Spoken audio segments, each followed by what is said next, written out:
Bonsoir à toutes et à tous. Chronique des barbaries de ce soir, vendredi 23 octobre. Donc au programme ce soir, émergence, Covid-19, un point de situation, l'annulation de l'université citoyenne, et le sujet principal d'aujourd'hui, après l'assassinat de Samuel Paty, de quoi l'islamisme est-il le nom? Nous finirons par un hommage à des victimes des barbaries. Covid-19. Mais avant cela, comme à l'accoutumée, nous allons regarder ce que nous dit Maxime, ce que nous dit les pensées et maximes de Gaston Courtois. En l'occurrence, aujourd'hui, ce n'est pas une maxime dont il est l'auteur, mais c'est plutôt une maxime qu'il a reprise. Je vais peut-être le mettre un peu plus au milieu, voilà. De Napoléon. Ce n'est pas un génie qui me révèle en secret ce que j'ai à faire dans une circonstance inattendue pour les autres. C'est la réflexion, la méditation. Il veut dire par là que, en fait, il réfléchit beaucoup avant les choses. Il envisage sans doute tous les scénarios comme un joueur d'échecs, et face à des circonstances inattendues, il n'est pas pris au dépourvu puisqu'il a prévu déjà, au moins dans sa tête, un scénario qui est proche de ce qui se passe. Et donc il est prêt déjà à réagir. Voilà, puisse-t-on s'inspirer de ce travail de Napoléon et sa façon de faire. Je pense qu'on peut l'appliquer dans bien des domaines. Alors, rentrons dans le vif du sujet de ce soir. Donc bon, émergence, donc je le rappelle, hein, le livre manifeste, je dirais, allure absolument, parce que c'est la base vraiment d'un volet en 5, d'un ouvrage en 5 volumes, dont il y en a 4 encore à écrire. Hein. Mais celui-là, c'est celui qui est le tronc, je dirais, le tronc commun. Donc celui-là est à lire absolument, il se situe dans le domaine politique, il est pas cher, il est à 3 €, hein, parce que c'est pas pour financer quoi que ce soit, c'est juste pour rentrer dans les frais. Et donc, si on est citoyen volontaire, eh bien, s'engager pour quelques euros, diffuser ce livre autour de soi, eh bien, ce n'est pas un effort citoyen démesuré, d'autant plus que vous pouvez participer justement à sa diffusion, c'est simple et sans risque, puisque il suffit déjà de le lire pour vous, et déjà de voir si l'offre et si la façon dont elle est exprimée vous convient, et je pense qu'elle peut vraiment convenir à une grande partie des gens de notre peuple français. Et après, c'est facile de le diffuser autour, puisqu'on a les moyens aujourd'hui, on a des lieux d'échange de livres, on a des boîtes à livres autour de soi. Et donc, je vous engage à diffuser cette bonne parole. Hein. Et c'est simple, c'est beaucoup plus simple et sans risque de faire que de diffuser un tract ou des choses comme ça. Vous voyez ? Donc, l'engagement citoyen, il commence là, il commence de façon assez simple et sans risque. Eh bien, évidemment, il faut mettre un petit peu d'argent, mais ça, on ne fait pas d'omelette sans casser des œufs. Voilà, tout simplement. Et si on n'est pas prêt à s'engager, à dire, ça, je crois en ça et c'est ce dont a besoin notre pays, et qu'on n'est pas prêt à mettre 10, 20, 30 euros, c'est que c'est foutu, quoi. C'est pas la peine de parler, il faut se taire à partir de là. Alors, donc commander la version papier, puisque l'idée c'est de sortir aussi des réseaux sociaux, c'est de sortir du monde de la bulle Internet. Hein. Tout le monde n'est pas sur Internet. Internet, c'est un formidable outil, mais tout le monde n'est pas dessus. Et puis avoir un support papier, un livre papier comme ça, c'est quand même plus sympathique à lire. Hein. C'est un manifeste, vous voyez, hein, c'est très petit. Hein. C'est une trentaine de pages.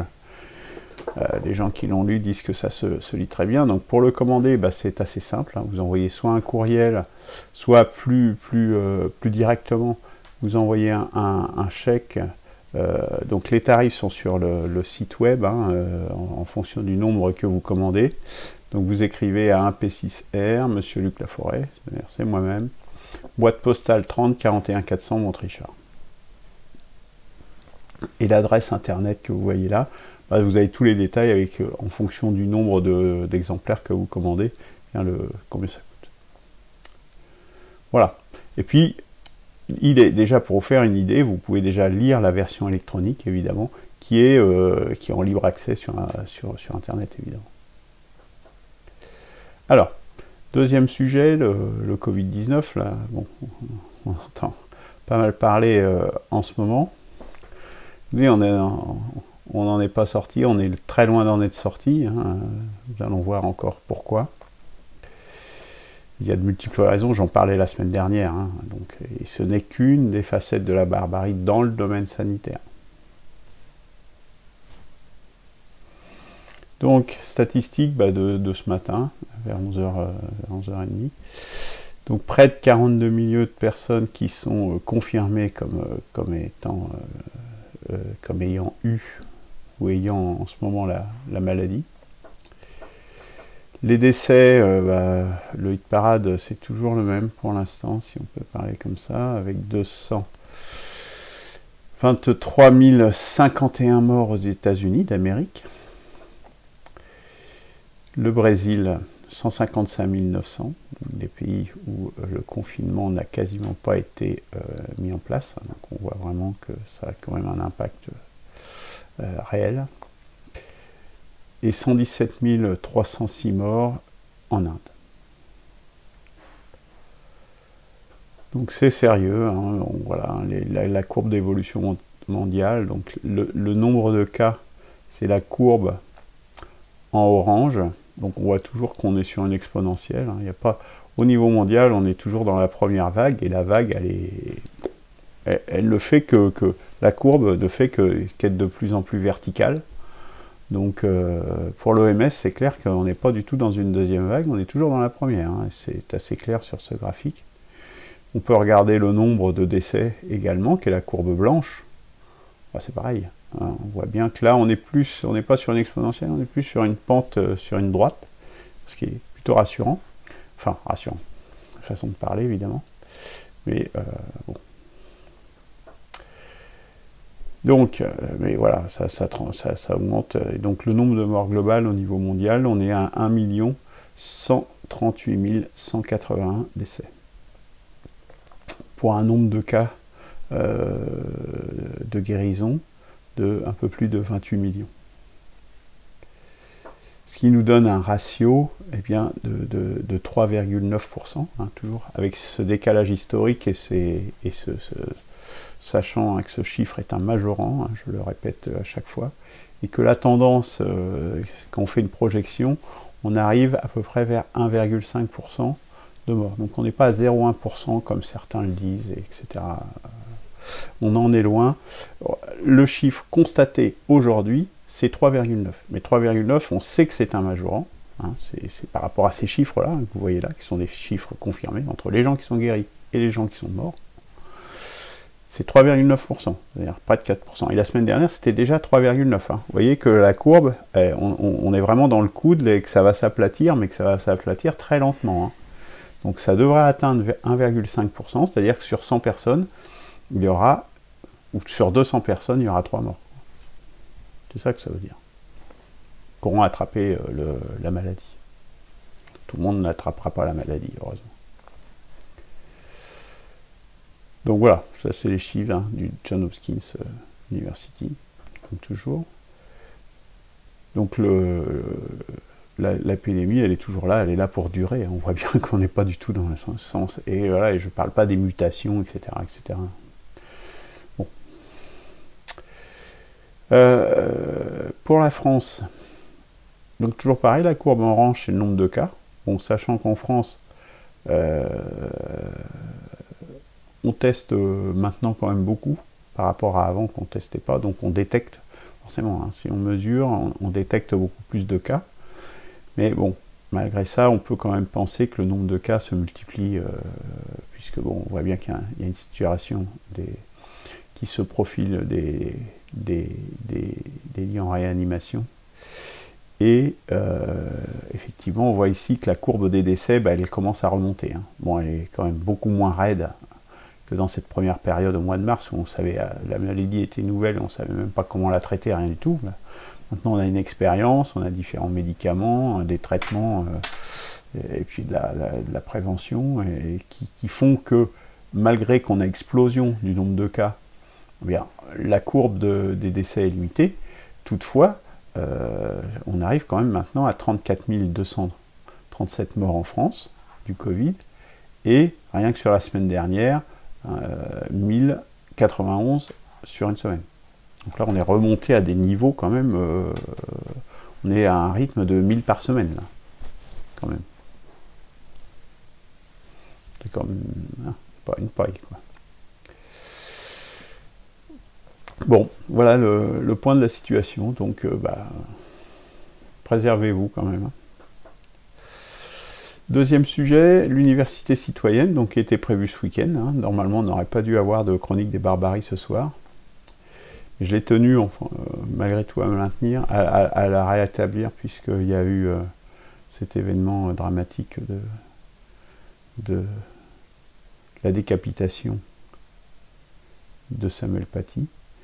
Et donc, bon, cette université citoyenne a été donc annulée par les organisateurs. Donc, ça ne se tient pas. Et pour diverses raisons, puisque en définitive, c'est surtout pour des raisons liées justement à l'oligarchie et au système, puisque les organisateurs ont subi des pressions tant de la préfecture, de la municipalité, et ils ont mis des contraintes de tous ordres, sanitaires et autres, pour empêcher que ça se tienne. Hein. Donc voilà, donc les organisateurs ont cédé, voilà. Bon, de toute façon, je pense qu'ils n'avaient malheureusement pas trop d'autres choix.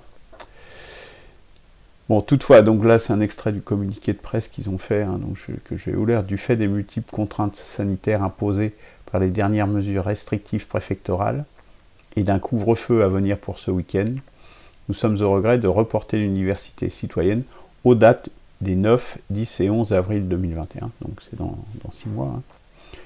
Et bah, espérons qu'elle puisse se tenir, puisque rien ne dit que ça sera encore possible à ce moment-là, et qu'on ne mettra pas encore des bâtons dans les roues pour que les citoyens puissent s'organiser, puisque c'est ça qui les inquiète le plus, c'est clair, qu'il y ait une candidature comme celle qu'un P6R propose qui émerge et qui fasse un raz-de-marée, comme ça c'est vu dans plusieurs pays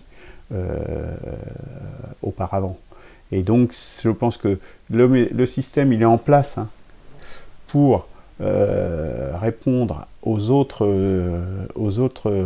possibilités, comme Marine Le Pen ou Jean-Luc Mélenchon, mais c'est une candidature comme celle que propose un P6R, ça ils savent qu'ils n'arriveront pas à l'endiguer. Ils ont énormément de difficultés à l'endiguer. Donc il faut absolument mettre le couvercle dessus, essayer de créer des candidatures de division si possible, c'était le rôle de Jean-Marie Bigard, mais il y en aura d'autres. Voilà, donc espérons qu'on arrivera malgré tout ça, à faire qu'on arrive à présenter un candidat populaire pour ces élections. Bon, si c'est celui qui porte le projet un P6R, pense que c'est ce qu'il y a de mieux, parce que c'est le projet le plus complet, et qui je pense, englobe vraiment la situation telle qu'elle est. Je vous renvoie au mercredi de l'espoir de mercredi dernier, où j'explique ça justement, par rapport notamment aux gens qui proposent des approches autoritaires, avec un tyran à mettre en place, un genre de Bonaparte ou je ne sais quoi. Ce sont des réponses partielles qui ne fonctionneront pas, et qui risquent de nous précipiter plutôt qu'il ne faudrait, plus rapidement encore dans la barbarie. Voilà. Alors, rentrons maintenant dans le sujet principal de ce soir. Ça va être un peu long, je vous préviens, et encore, je n'épuiserai pas le sujet ce soir.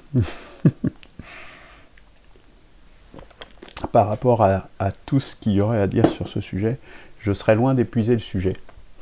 Mais bon, nous avons le temps, et voilà, après, il faut voir si justement l'initiative AP6R arrive à se mettre en place, si on arrive à mettre en place une 6ème République, etc. Voilà, on aura le temps de dérouler tout ça en temps utile. Donc, après l'assassinat de Samuel Paty, de quoi l'islamisme est-il le nom? Pour pouvoir répondre à cette question, il faut faire un certain nombre de constats, essayer justement de regarder le réel. Vous savez que l'approche, une perspective de la 6ème République, c'est de se confronter au réel et de regarder le réel tel qu'il est, sans complaisance, sans se faire plaisir, puisque pour résoudre les problèmes, il faut les regarder en face, tout simplement. Donc quelques constats. Avant 1980, en France, les attentats terroristes islamistes sont tout à fait marginaux. Enfin, on peut même dire qu'il n'y en a quasiment pas. À l'époque, il y avait aussi déjà un certain nombre d'attentats, mais ils n'étaient pas liés à la question islamiste en tant que telle.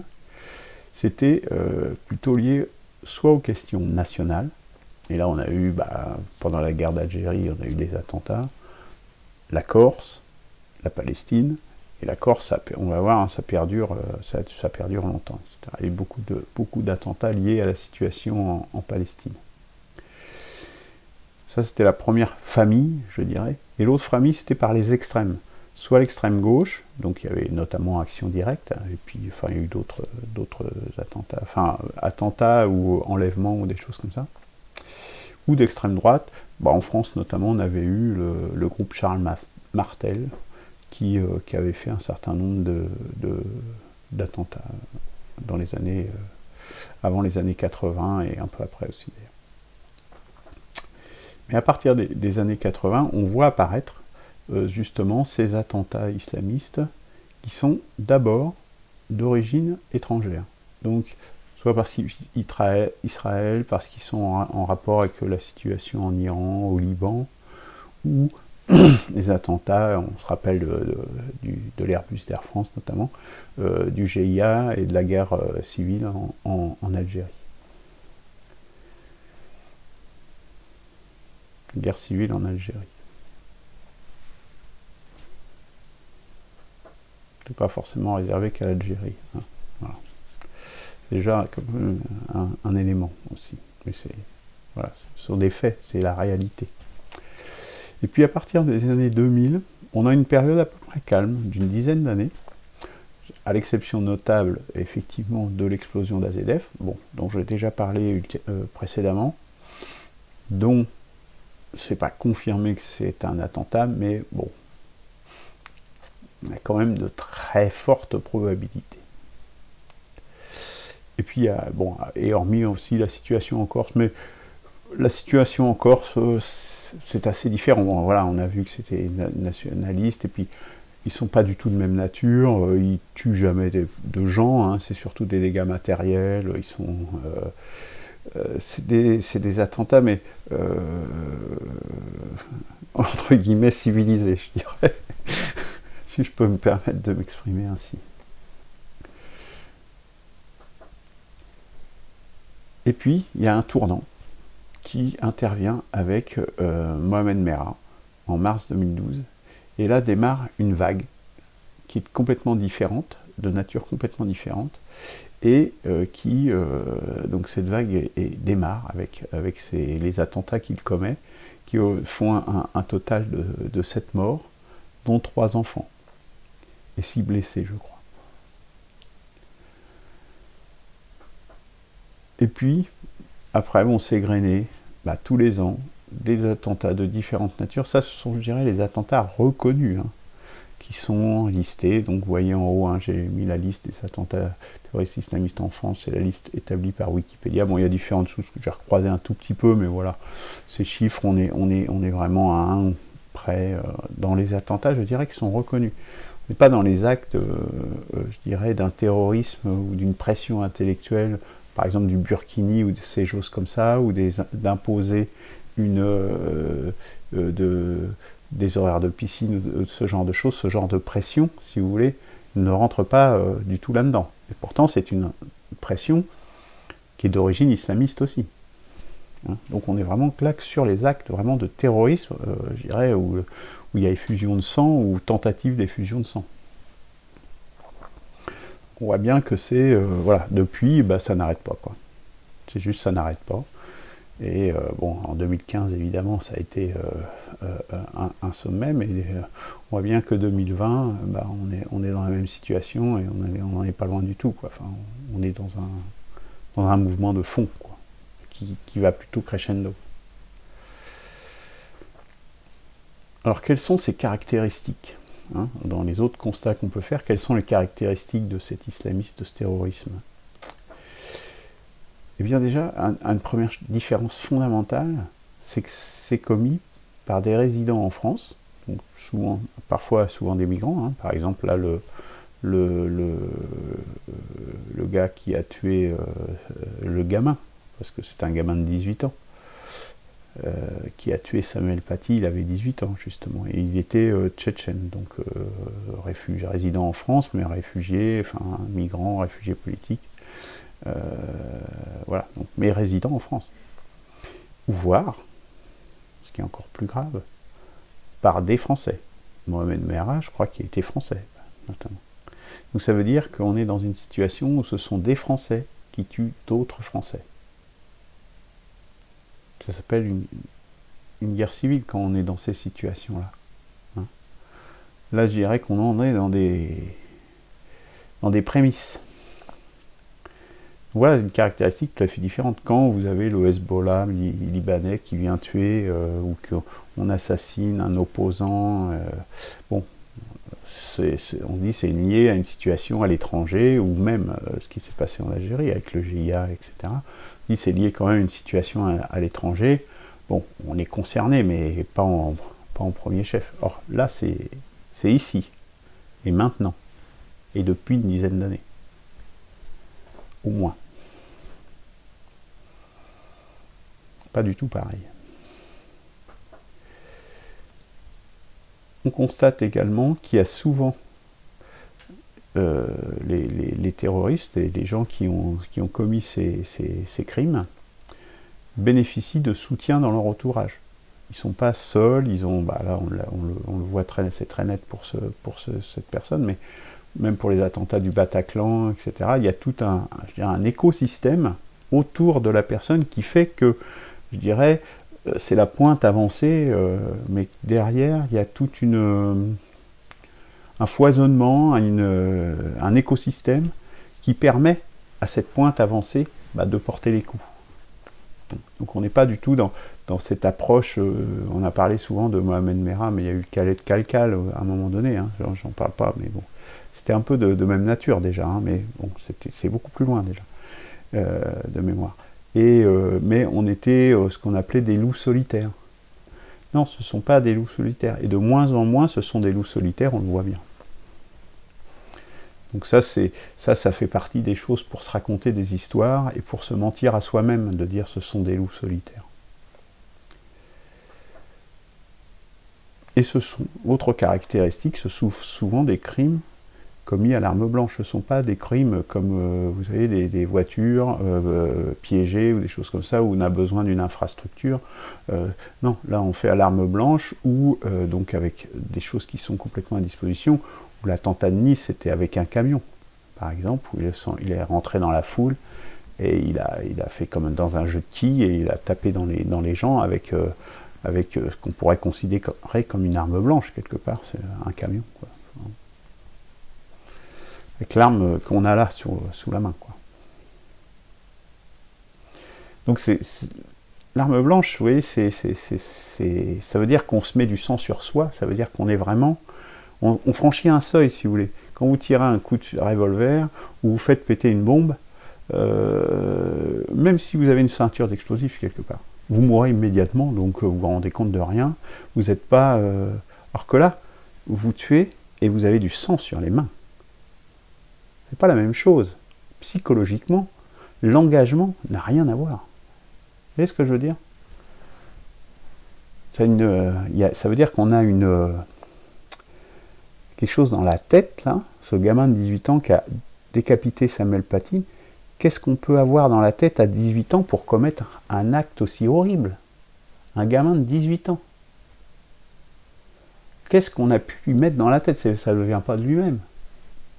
Ça vient forcément de son éducation. Ça vient forcément du milieu dans lequel il a évolué. On ne naît pas décapiteur. Ça, c'est la réalité.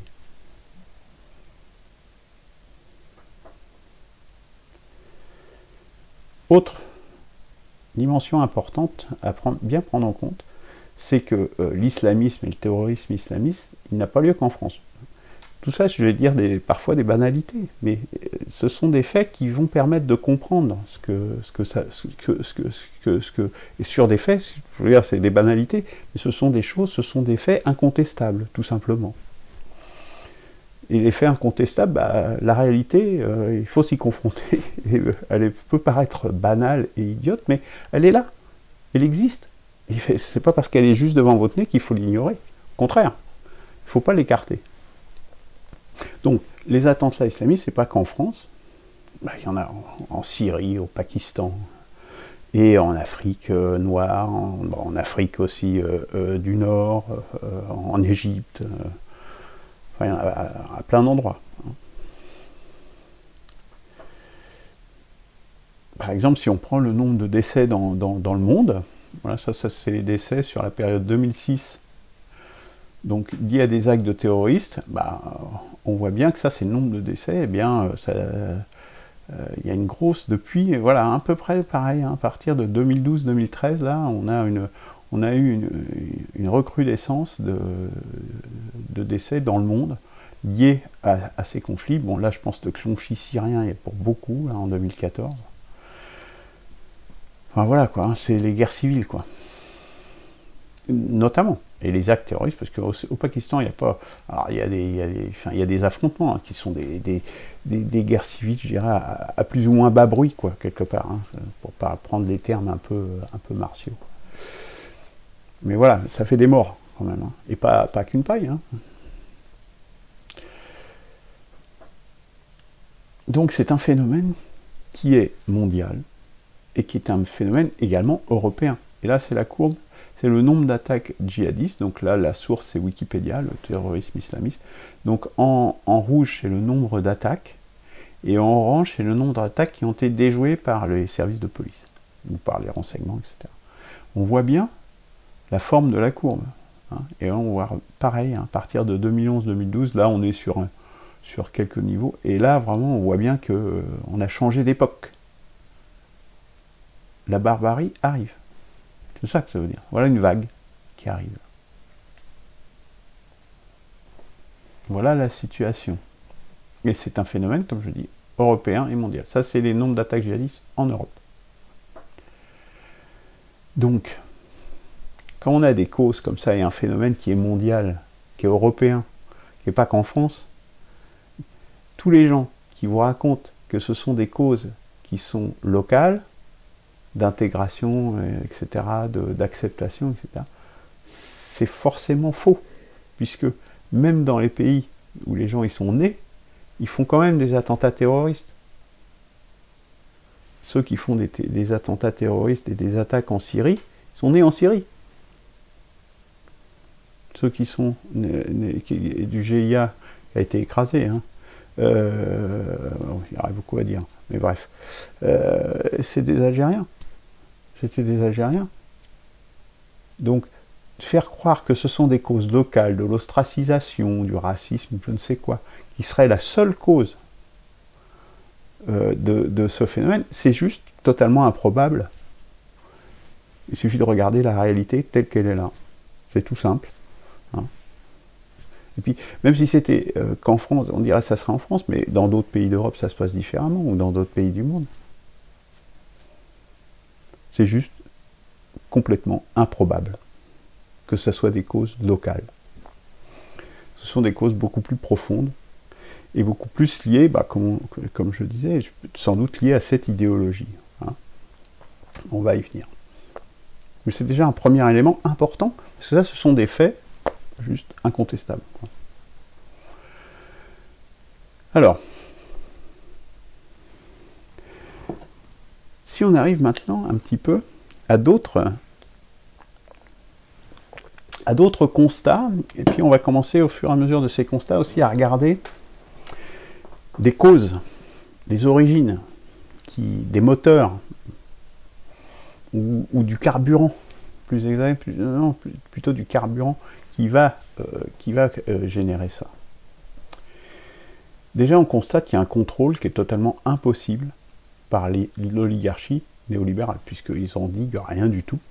Depuis des années, ils se battent depuis je ne sais pas combien d'années dans le monde contre ce qu'ils appellent le terrorisme islamiste, et ils n'ont rien endigué du tout, quoi. Ils ont tué Daesh, mais, et encore, les cellules sont encore vivantes, etc. Mais je dirais que Daesh, parce qu'ils ont peut-être eu aussi une stratégie, c'est peut-être une erreur, ils ont fait échouer la stratégie de Daesh. Mais Daesh, c'était qu'une des stratégies. Il y a Al-Qaïda, il y a les frères musulmans, il y a plein d'autres stratégies des islamistes.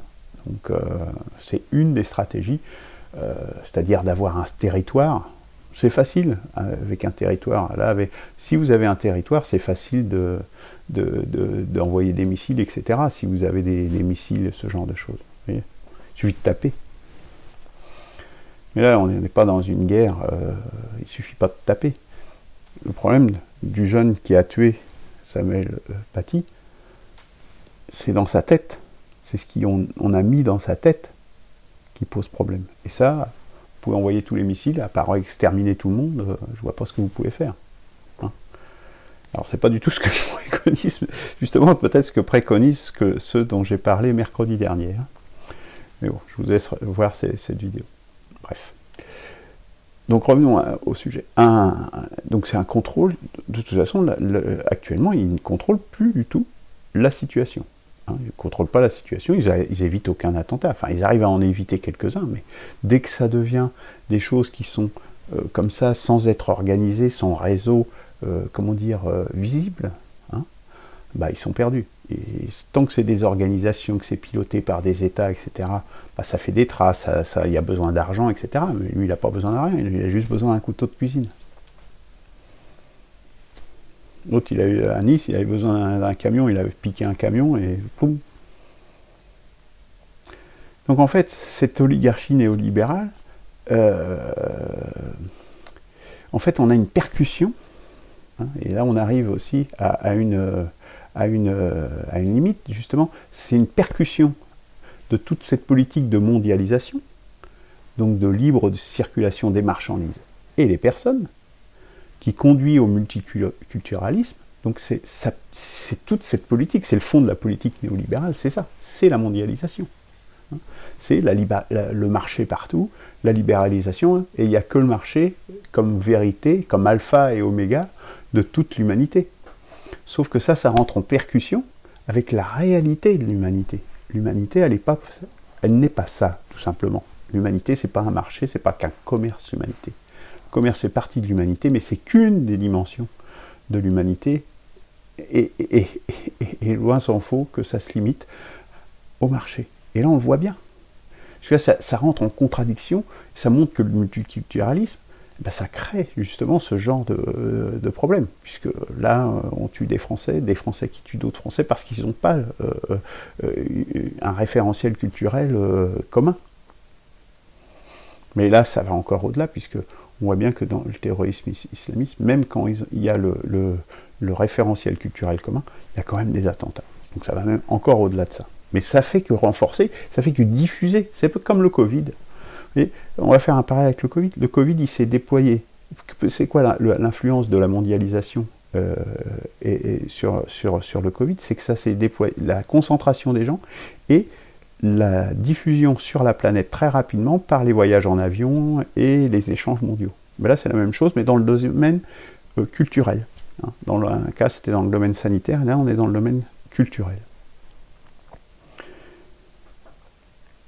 Et du coup, on arrive à une schizophrénie, une autre schizophrénie macronienne, c'est qu'en fait, d'un côté, on veut plus de nations, donc plus d'États aussi, et plus d'encadrement pour assimiler, pour que les gens ils soient de bons Français, etc. Donc faire un creuset national, et c'est ce qu'il essaye de faire d'une certaine manière. Et de l'autre côté, on détruit la nation par la mondialisation, la libre circulation des gens et des marchandises et le multiculturalisme. Une politique qui est juste complètement schizophrénique, complètement à l'opposé l'une de l'autre. Et en politique étrangère, d'ailleurs, on retrouve la même schizophrénie. C'est-à-dire qu'il y a des actions, et je dirais, ça fait partie des responsabilités qu'on va pousser aussi. C'est-à-dire, par exemple, c'est le soutien, par exemple, aux monarchies saoudiennes, etc., qui financent l'islamisme. C'est eux les gros financeurs de l'islamisme, historiquement, et des mosquées à droite à gauche, et des constructions et de la diffusion culturelle de l'islamisme, parce que le wahhabisme, on est complètement dedans, hein. Eh bien d'un côté on soutient les monarchies, hein, c'était à l'époque avec Saddam Hussein, hein, la première guerre du Golfe, c'était ça, hein. On soutient les monarchies, et d'un autre côté on essaye de se battre contre le terrorisme. Mais c'était la même chose en Afghanistan. En Afghanistan, Ben Laden, qui l'a soutenu? Ben Laden, ça a été les Américains qui l'ont soutenu contre l'URSS à l'époque, dans les années 70-80. Mais plus près de nous, en Syrie, c'était un gouvernement laïque, celui de Bachar el-Assad, alors qui a certainement des défauts, c'est pas ce que je veux dire, mais qui était laïque et qui faisait que différentes communautés, parce qu'ils étaient dans une société multiculturelle. C'est difficile de faire tenir une société multiculturelle, justement.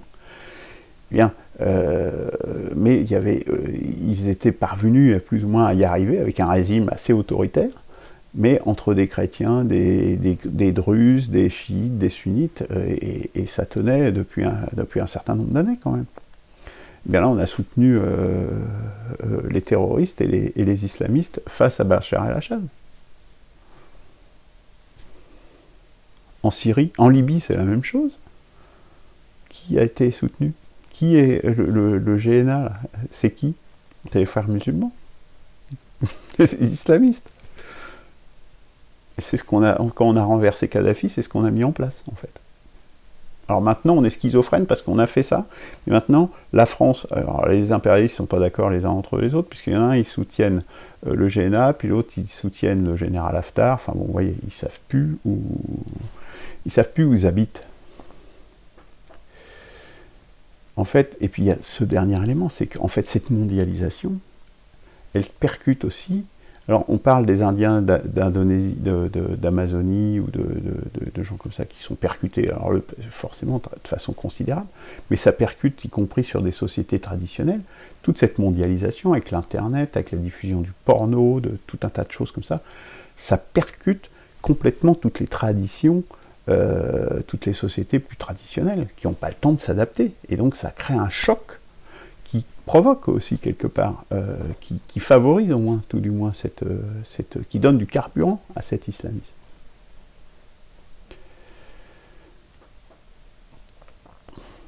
Continuons.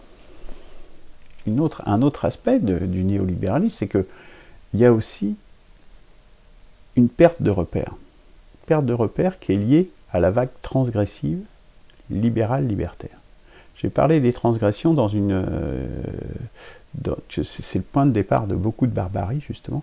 C'est toute la politique transgressive issue de mai 68 et de ce qu'a décrit Michel Clouscar dans La Société du désir, etc.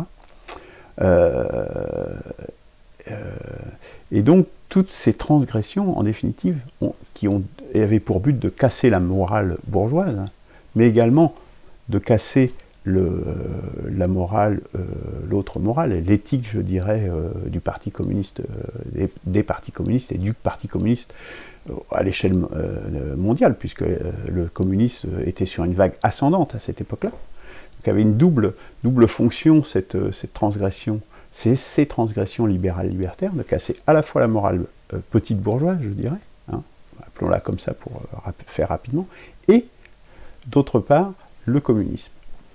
Ah ben ils ont réussi, ils ont tout cassé. Ils ont cassé la société. Complètement. Ils ont détruit la société. Ce qui fait qu'aujourd'hui, les gens ont perdu complètement leur repère. C'est-à-dire que la gauche n'est plus la gauche, à tel point que la gauche, on traite, par exemple, la France Insoumise, ils sont d'extrême gauche. Alors que la France Insoumise, ils sont ce qu'on aurait pu situer dans un référentiel entre le PS et le PC d'avant, si vous voulez, il y a une quarantaine d'années. Ils ne sont pas du tout d'extrême gauche, c'est un parti réformiste, ce qu'on appelle traditionnellement un parti réformiste. Aujourd'hui, on a tellement perdu le repère qu'on les qualifie d'extrême gauche, très, très vite. Donc LFI, c'est devenu l'extrême gauche, et la droite n'est plus la droite non plus. Puisque dès que vous émettez, que des gens émettent des idées de droite, ils sont immédiatement qualifiés d'extrême droite. Donc les gens ont perdu complètement leur repère. Car en fait, pourquoi ça? Parce que le néolibéralisme, c'est une fusion au centre, justement, du centre-gauche et du centre-droit. Et donc, ça crée une force centrifuge, je dirais, pour rejeter aux extrêmes, justement, je dirais, ce que j'appelle la vraie droite et la vraie gauche. Quoi. Ce qui était le gaullisme à une époque et ce qui était le Parti communiste à une autre époque. Enfin, à la même époque, plutôt. Voilà. C'est ce qu'a réussi à faire. Et donc, du coup, les gens ont perdu leur repère, mais pas simplement. Parce qu'on va creuser un petit peu plus à gauche, justement. Qu'est-ce qui s'est passé? En fait, ce qui s'est passé, c'est qu'il y a un échec de ce qu'on appelle le mouvement ouvrier, qui est en échec. Parce que les perspectives tant socialistes, on peut parler de Jaurès, par exemple, Jaurès, mais SFIO, etc., donc une perspective socialiste, que communiste, se sont effondrés. Alors qu'il n'y a plus de perspective politique pour le mouvement ouvrier. Donc la gauche a perdu ses gros repères, et ça a été avec la chute du mur de Berlin, ça a acté, je dirais, la fin du communisme, et puis du socialisme. Bon, en France, ça a été en 81, et la suite, où est-ce que, par pans et par petites bribes, la perspective socialiste a également été complètement perdue. Puis qui se réclame du socialisme? Qui sait ce que ça veut dire même que le socialisme aujourd'hui?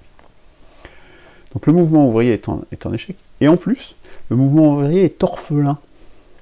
Il est orphelin de ces élites qui ont complètement perdu la boussole, qui ne savent plus quoi proposer. Donc du coup, ils se mettent sur des sujets, ce qu'on appelle sociétaux, ou des choses, et quelque part, ce qu'on appelle l'islamo-gauchisme, c'est comme une bouée de sauvetage pour tous ces gens qui venaient de la gauche, quelque part, mais qui ne sont plus de gauche, ils ne savent plus ce qu'ils sont, ils ne savent plus où ils habitent, Ils sont devenus islamo-gauchistes en se disant, bon, on va se raccrocher à tout ce qui est issu des transgressions, quelque part aussi, hein, donc tout ce qui est lié au transgenre, à tout un tas de mouvements un peu bizarroïdes, ou à d'autres mouvements qui vont contester, du moment que ça conteste l'ordre établi, c'est la seule chose qui les intéresse, quoi. Ils sont dans une démarche, on n'est plus dans une démarche de proposition, on est dans une démarche nihiliste, seulement destructrice. Et effectivement, peut-être s'ils sont dans cette période, dans cette perspective nihiliste suicidaire, hein, l'islamo-gauchisme, c'est vrai que c'est tout à fait cohérent du coup, puisque là, c'est sûr, on va détruire les sociétés. Là. Bravo, on va aller, enfin, c'est la barbarie, quoi. Bravo, on va vers ça. Et puis, dernière chose, dernier élément sur la gauche, c'est que le salariat, les salariés, les prolétaires d'une manière générale, ne se sentent plus défendus par la gauche. Vous voyez bien qu'ils ne défendent plus les intérêts, parce que la gauche, c'est ça. C'est quoi la définition de la gauche? La gauche, c'est la défense des gens qui vivent de leur travail. C'est ça la gauche, à la base. Ils voient bien qu'ils ne sont plus défendus par les gens de gauche, qui les ont trahis de toutes sortes, de différentes manières. Hein. Tant par le stalinisme et ses dérivés et la bureaucratie, que par les socialistes qui sont devenus des néolibéraux. Donc du coup, bah, ils vont à un endroit qui leur propose quelque chose, ils suivent le Rassemblement national. La majorité des ouvriers votent au Rassemblement national. Quand même, quand on est de gauche, ça devrait un petit peu se dire, mais et pas depuis 3 jours, quoi. Hein, c'est pas un accident. Ça fait des décennies maintenant. Ça devrait peut-être interroger les gens de gauche, quand même. Ils sont perdus. Alors, une autre dimension des gens qui sont perdus, qui n'ont plus de repères, et donc qui sont incapables d'être les hussards de la République, comme il y avait les hussards de la République, parce qu'il faut avoir une formation idéologique pour être un hussard de la République. Il faut être convaincu, comme Samuel Paty était un hussard de la République, il était convaincu de ce qu'il défendait. On a aussi cette dimension, le réel n'a pas eu lieu. Il y a notamment une professeure, là j'ai mis le lien en haut, qui se définit comme anarchiste et anticapitaliste, qui estime que Samuel Paty a provoqué le terroriste.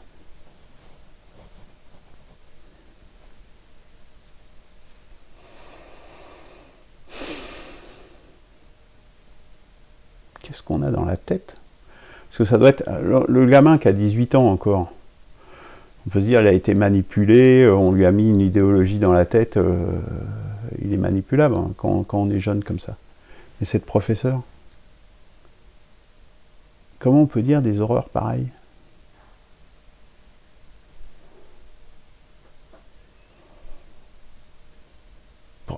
Anarchiste et anticapitaliste en plus. Anarchiste, c'est ni Dieu ni maître. Mais comment c'est quoi la bouillie qu'ils ont dans la tête, ces gens-là? Et, de toute façon, le réel n'a pas eu lieu. De toute façon, et c'est le titre d'un livre de Michel Onfray que je vous recommande, je trouve que c'est un de ses plus intéressants. Il est court en plus. De toute façon, ce n'est pas de la faute des criminels. C'est-à-dire que quand on a la réalité en face, que vous avez quand même vachement du mal à la convaincre, mais c'est pas de la faute, c'est toujours de la faute des autres. C'est jamais de sa faute. Et ça, on peut dire que c'est quelque chose qu'on retrouve souvent, d'ailleurs, dans la défense des terroristes, etc. C'est pas de leur faute. C'est toujours les autres, c'est jamais eux. Jamais. Et tout ça, ça conduit, en fait, c'est une lâcheté. Quand on est anarchiste et anticapitaliste, on ne se fourvoie pas là-dedans. C'est parce qu'on est lâche qu'on dit ça. Parce que sinon, on défend ses opinions. Ni Dieu ni maître. Quand on est anarchiste, c'est ni Dieu ni maître. On ne va pas défendre des gens qui défendent des dieux et des maîtres.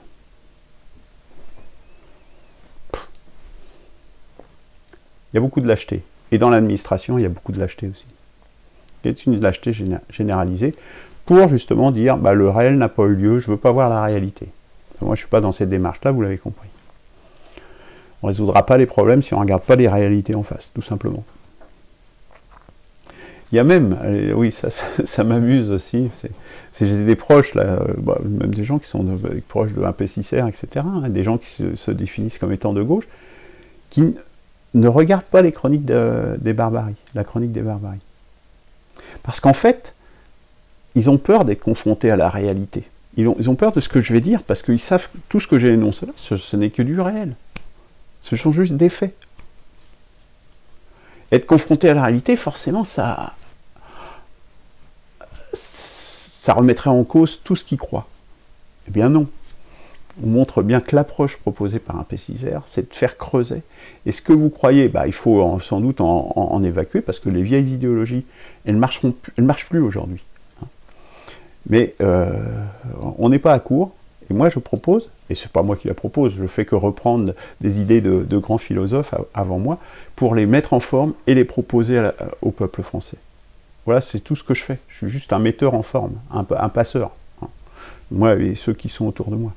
Mais voilà, ça nécessite de regarder la réalité en face. Donc ils ne veulent pas regarder la réalité. C'est terrible. Enfin, moi je trouve ça affreux. Continuons. Alors, creusons un peu plus, cette fois-ci du côté de la République, d'une manière générale, ce qui ferait consensus entre la droite et la gauche. Eh bien, constatons que l'assimilation républicaine ne fonctionne plus. Ça, c'est un fait aussi. Au moins, ou plutôt, je dirais qu'elle ne fonctionne plus avec les populations musulmanes. Parce que, bon, par exemple, là, j'ai des amis cambodgiens et vietnamiens, mais leurs enfants, ils sont parfaitement intégrés, parfaitement assimilés. Il y en a un, il veut devenir docteur. Enfin, voilà, ils sont complètement... Et ils sont français. Vous voyez, ils sont d'origine vietnamienne. Et il y a, y compris dans des gens de culture musulmane, des gens qui sont intégrés aussi, parce que ils ont fait la part des choses, quoi. Voilà, ils ne se laissent pas, je veux dire, déborder par une idéologie qui a 14 siècles. Voilà, ils vivent dans le monde d'aujourd'hui. Voilà. Mais il y a une frange significative de la population musulmane, et ce qui est assez inquiétant, c'est justement que ça soit parmi les jeunes. Quand c'est des personnes âgées, bon, les personnes âgées, ils sont, voilà, ils ont toujours vécu comme ça. Bon, on va pas embêter les gens, hein. Mais quand ce sont les jeunes, c'est l'avenir, les jeunes. Donc on nous promet la barbarie, quoi. C'est ça que ça veut dire. Donc là, on s'aperçoit, donc pour revenir à ce que j'étais en train de dire, que l'assimilation, justement, le creuset républicain, ne fonctionne plus avec ça. Il refuse, il est refusé. Donc ça ne fonctionne pas. C'est un constat. C'est-à-dire que, en définitive, la laïcité est mise en échec par l'islam. Là, on ne parle même plus du terrorisme, hein, on parle de l'islam en tant que tel, puisque c'est dans les écoles, c'est les jeunes dans plein d'écoles, dans toute la France, je ne veux pas dire dans toutes les écoles, mais oui, quasiment. Donc on est pas sur la pointe avancée, là, on est sur la base, sur une base de population. La laïcité, qui a été un outil utile, je dirais, pour encadrer les religions, et notamment la religion catholique en France, au début du XXe siècle, est inefficace, montre son inefficacité, tout simplement, est mise en échec par l'islam. C'est de nouveau un fait. C'est ça la réalité. Après, on met souvent en avant la laïcité, les gens ils disent oui, il faut la laïcité, etc. Moi je dis non, la laïcité ça marche pas.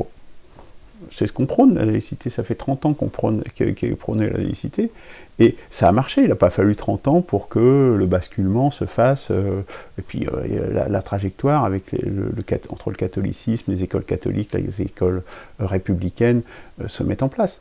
Là, on est plutôt dans la courbe inverse, où la laïcité perd du terrain de plus en plus. Et la dynamique, elle n'est pas du tout dans le sens d'une diffusion de la laïcité. La laïcité est mise en échec. Donc se retrancher derrière la laïcité, ça ne marche pas. Il faut trouver autre chose. Alors, le réel n'a pas eu lieu, bis. Bis, mais pas repetita. Par exemple, alors j'ai mis le lien là-haut, mais c'est des réflexions qui remontent justement de ce qu'il y a dans les écoles, etc. Mais donc, si c'est dans les écoles, c'est qu'on leur a dit. C'est que pareil, c'est des gamins.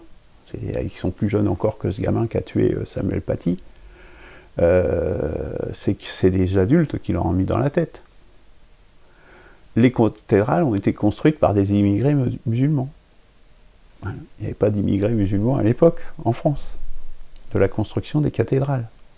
Voilà des choses qui sont dites, qui sont énoncées dans des cours. Et qui sont soutenus mordicus, parce qu'on croit plus ce qui est dit dans les cercles par les imams, dans les mosquées, etc., que ce qui est dit dans l'école républicaine. C'est ça qui est plus ennuyeux. Que le personne ait entendu ça, puis qu'elle se dise « Ah bah non, c'est pas vrai, ça a été fait ». Non, non. C'est que même à la fin, quand le professeur lui dit « Mais non, c'est pas la réalité », le réel n'a pas eu lieu. On nie le réel. Et on est comme les islamo-gauchistes.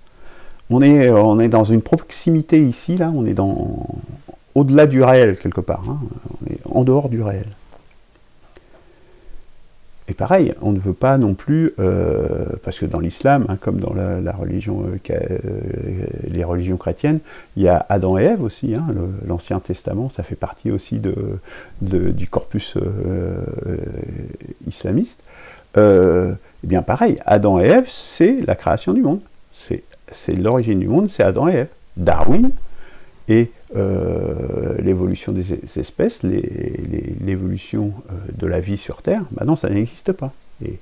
Et c'est à rejeter. On parle des catholiques intégristes aux États-Unis, mais il n'y a pas besoin d'aller aux États-Unis. Hein. Adam et Ève, voilà, ça fait partie du corpus islamiste.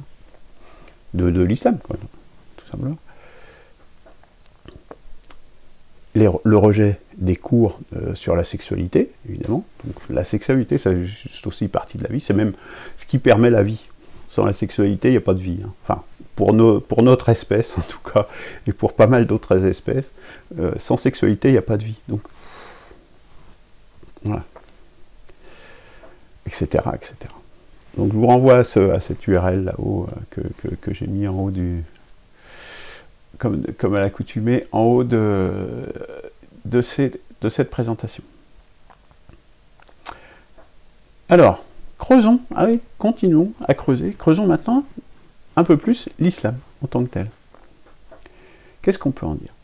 En premier lieu, c'est une idéologie. Ça, j'ai souligné et mis en place cette chose. Hein. C'est très important. L'islam, à la base, c'est une idéologie. Ce n'est pas une race, ce n'est pas une couleur de peau, ce n'est pas le sexe, ce n'est pas la couleur des cheveux, c'est pas quelque chose que vous subissez. C'est pas la culture, l'islam en tant que tel, c'est une idéologie. Ça, c'est très important de le rappeler, parce que et c'est la différence que je faisais l'autre jour entre le subi et le choisi. Votre couleur de peau, vous le subissez. Votre sexe, vous le subissez. Vous n'avez pas le choix de votre sexe, vous n'avez pas le choix de votre couleur de peau, vous n'avez pas le choix de la culture dans laquelle vous êtes né, etc. Et comme je répète, et c'est fondamental, tout ce qui est subi, avoir des discriminations ou des attaques sur ce qui est subi, c'est pas possible. Puisque c'est ce qu'est l'homme en lui-même, c'est la personne, l'individu, ce qu'il est en lui-même. Vous ne pouvez pas attaquer la personne en elle-même. C'est impossible. C'est tout ce qui va donner l'esclavagisme et ce genre de choses. C'est-à-dire on nie la qualité humaine de la personne. Quoi. Non. C'est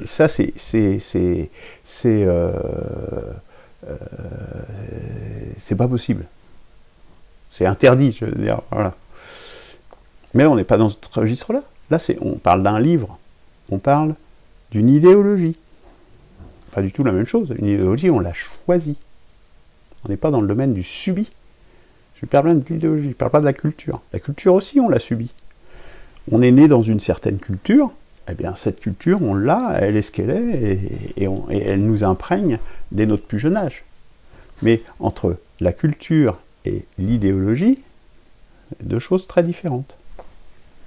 Et c'est une idéologie donc, qui a une double caractéristique, c'est que c'est à la fois une idéologie religieuse, donc basée sur l'existence d'un Dieu unique, etc. Et c'est aussi une idéologie politique, et notamment, avec un système juridique qui est la charia. et pas simplement qu'un système juridique, mais, enfin oui, ça fait partie du système juridique, puisque c'est ce qui va définir, c'est ce qui va faire les règles de fonctionnement dans la société de façon profonde, je dirais. Mais par exemple, le fait que l'esclavagisme soit non seulement autorisé, mais préconisé, enfin, il y a des règles pour l'esclavagisme dans le Coran, et bien voilà, ça fait partie du système juridique. Hein. On n'est plus dans le domaine religieux, comprenez bien, on est bien dans le domaine politique et juridique. Donc c'est la charia, c'est la partie du Coran qui s'appelle la charia.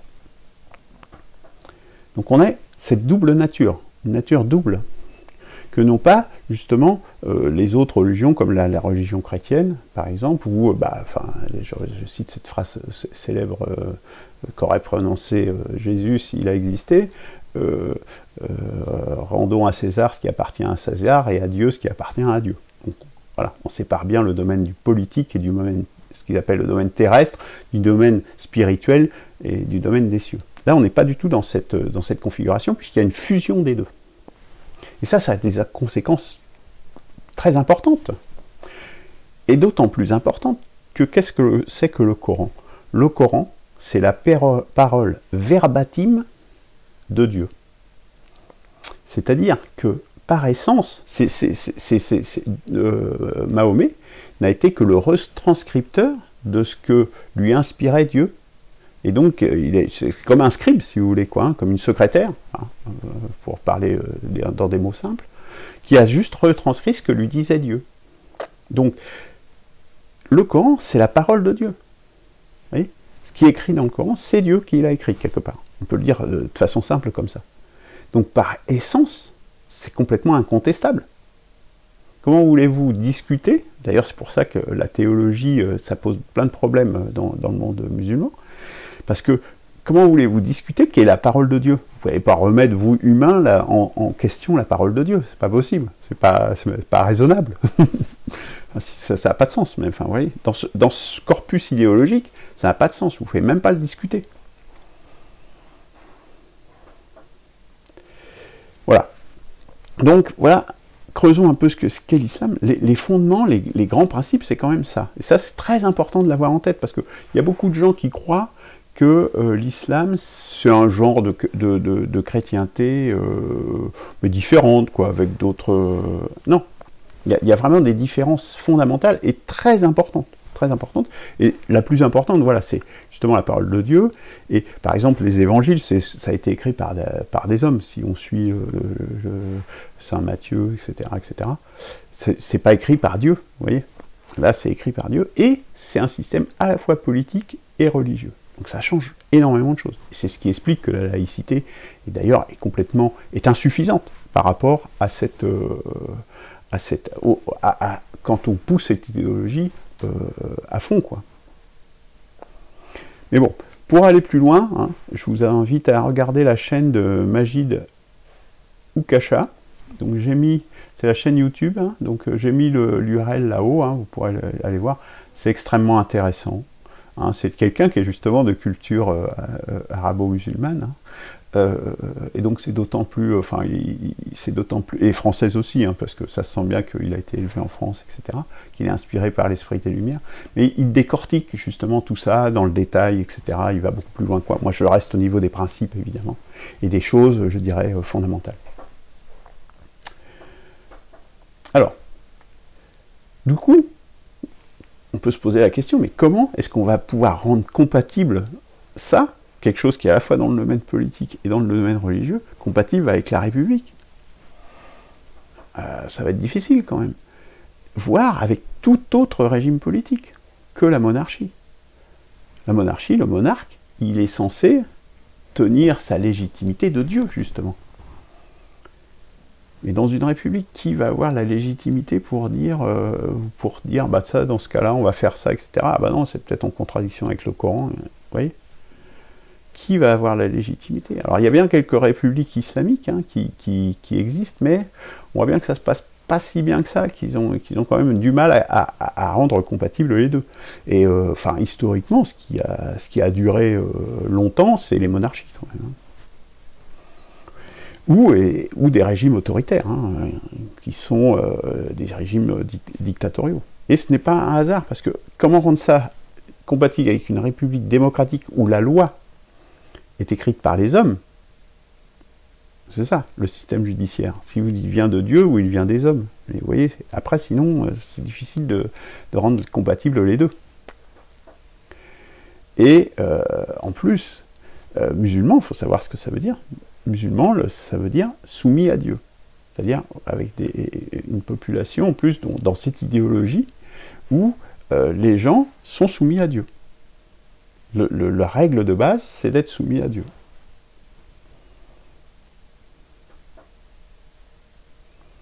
Quelle est la place pour le réel là-dedans? On peut se poser la question. Ceci explique sans doute cela, vous voyez, ce décalage avec le réel. Mais bon, comme je le dis, je fais qu'effleurer le sujet. Hein. Bon, j'ai envoyé déjà, mais il y aura d'autres émissions. Enfin bon, après, on verra comment ça va s'articuler, mais je fais qu'effleurer le sujet. Donc, quelques rappels sur le terrorisme islamique. On a déjà vu, donc, c'était pas un phénomène localisé, et donc que les explications franco-françaises sont invalides. Donc, les gens qui vous disent que ça vient du fait que c'est la France, machin, etc., c'est invalide, juste par ce fait-là. Il faut savoir aussi que c'est dans les pays musulmans où il y a le plus d'actes de terrorisme. C'est-à-dire que je dirais que les premières victimes de l'islam, ce sont les musulmans. Moi, personnellement, c'est même comme ça que je l'appelle, les musulmans. Mais les gens qui sont le plus victimes de terrorisme et des actes de terrorisme, en Syrie, etc., etc. Et on peut constater, pour finir, que cette idéologie crée un terreau favorable, c'est la conclusion, je dirais, justement, à un terreau favorable au terrorisme et à l'islamisme.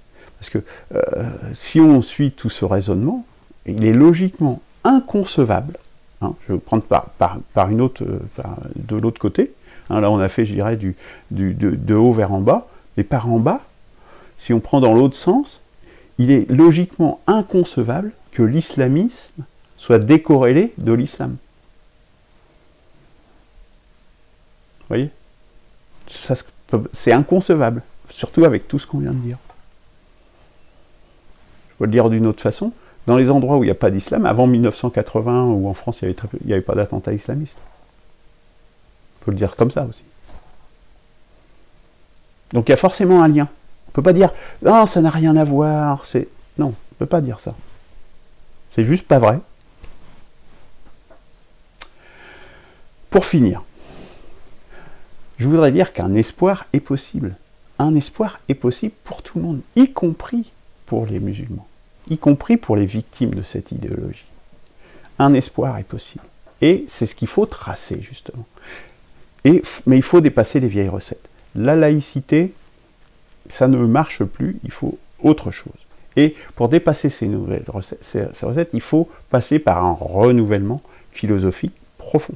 Hein, c'est justement ce que propose un P6R. Je discutais hier avec un ami, et effectivement, on pourrait se dire un P6R avec toutes ces dimensions philosophiques, idéologiques, spirituelles et sentimentales, c'est surdimensionné par rapport à ce qu'il y aurait à faire là en 2022. Non, ce n'est pas surdimensionné. C'est juste, de base, ce qu'il faut. Sinon, on ne résoudra pas les problèmes. On ne résoudra pas ce problème notamment. Si on n'a pas un renouvellement philosophique profond, un renouvellement idéologique, mais un renouvellement dans d'autres dimensions également, y compris dans les dimensions spirituelles, profondes, on ne résoudra pas les problèmes. Et l'idée, pour ça, la base, c'est de repartir de l'homme, c'est-à-dire, dans cette société qui déshumanise, le néolibéralisme qui va toujours vers plus de déshumanisation, c'est de repartir de la base. Et la base, c'est l'homme. L'homme avec un grand H, l'homme et la femme. L'homme avec un grand H dans la nature. Repartir de là. Et à partir de là, renouveler philosophiquement, comme dans le sillage, hein, c'est pas moi qui vais tout inventer, moi j'ai même rien inventé, comme je disais, moi je suis un passeur, hein, c'est tout. De ce qu'on dit, notamment, Simone Veil et Michel Clouscar, des gens qui se sont inspirés justement des limites de la Révolution française, des limites de 1789, des limites de l'esprit des Lumières, pour le dépasser, pour aller plus loin. Et c'est ça qu'il faut qu'on construise aujourd'hui. Et c'est ce qui nous permettra. On ne peut pas lutter contre une idéologie avec des fusils. On ne lutte pas avec des fusils. On lutte contre une idéologie par une autre idéologie. Mais une idéologie qui vous emmène vers le haut, qui vous donne un espoir, qui vous donne une perspective, et qui donne une perspective de sortie à tous ces gens, à tous ces jeunes qui sont perdus dans la négation du réel, à tous ces gens de gauche qui sont complètement perdus dans la négation de leurs propres fondamentaux, la laïcité, Dieu, enfin l'opposition à Dieu et ce chose que c'est, l'opium du peuple. Redonner une vision à des gens qui avaient une morale bourgeoise, donc des gens de droite, qui ont perdu cette morale bourgeoise pour l'enrichissement, par ces transgressions, et peut-être revenir reposer d'autres fondamentaux humains, naturels. On peut faire un creuset, c'est ça l'idée. La grande idée, c'est de repartir de l'homme, de son corps, de son âme, de sa spiritualité, sans les nier comme on le fait depuis trop longtemps, et de séparer l'homme en corps et de voir en lui qu'une bouche à nourrir. Voilà les nouvelles lumières. Voilà ce que j'appelle voilà, il y a des philosophes, hein, j'ai fait une émission avec Marc Alévi l'autre jour. Voilà un des philosophes qui marque, qui ouvre les nouvelles lumières. À sa manière, Michel Onfray aussi, mais bon voilà, ils sont encore un petit peu dans le passé. Là. Il faudra qu'ils se projettent un petit peu dans l'avenir et qu'ils inventent. Hein. Le souverainisme, c'est bien gentil, mais ça, c'est une solution qui est certes importante, mais ça ne suffit pas. On ne s'en sortira pas. On ne sortira pas de la décadence sans ouvrir une perspective. Et on a la possibilité de le faire. On n'est pas dans une impasse. C'est le néolibéralisme qui est dans une impasse, parce qu'ils sont dans la schizophrénie, ils ne savent plus comment gérer les choses. Tant pour le Covid que pour l'islamisme, que dans tous les sujets, ou pour le réchauffement climatique ou autre. Ils sont paumés, ils sont au bout d'un système. Ils sont dans une impasse, ils sont d'autant plus dangereux. Voilà, les nouvelles lumières, un nouveau creuset républicain. Voilà ce que c'est qu'une perspective de la 6e République.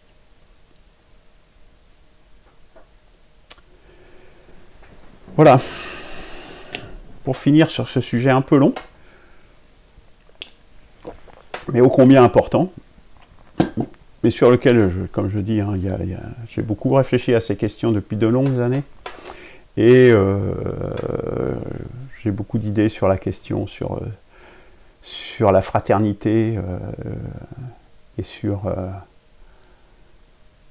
comment on peut dépasser toutes ces barbaries. Bien. Nous allons finir par un hommage à des victimes des barbaries, dont peut-être certaines qui vont vous surprendre, mais voilà, toutes les dimensions de la barbarie. Et on va commencer par la première, par celle qui nous a touchés, par celle qui a touché Samuel Paty, 47 ans, professeur d'histoire-géographie, qui a été assassiné par arme blanche, et décapité peu après être sorti de son collège le 16 octobre 2020 à Conflans-Sainte-Honorine.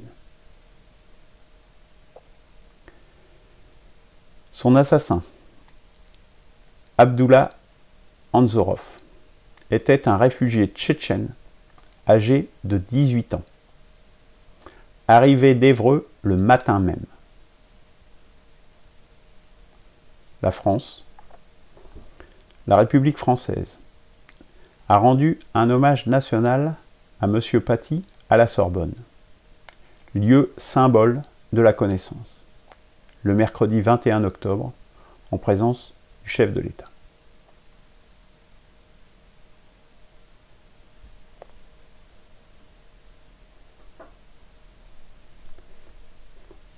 Près de la Tour Eiffel, le dimanche 18 octobre.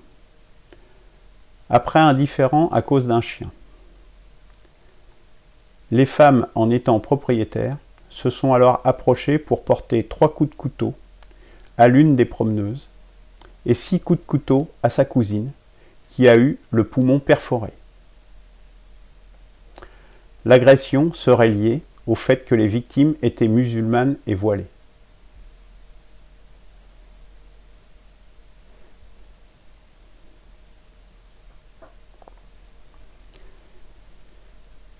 Le cheikh Mohamed Adan Afiouni, moufti de Damas et de sa banlieue, est mort le 22 octobre dans l'explosion d'une charge placée par les terroristes dans sa voiture dans la localité de Koutsaïa, dans la banlieue de Damas. Il était considéré comme un ouléma des plus importants en Syrie et dans le monde musulman.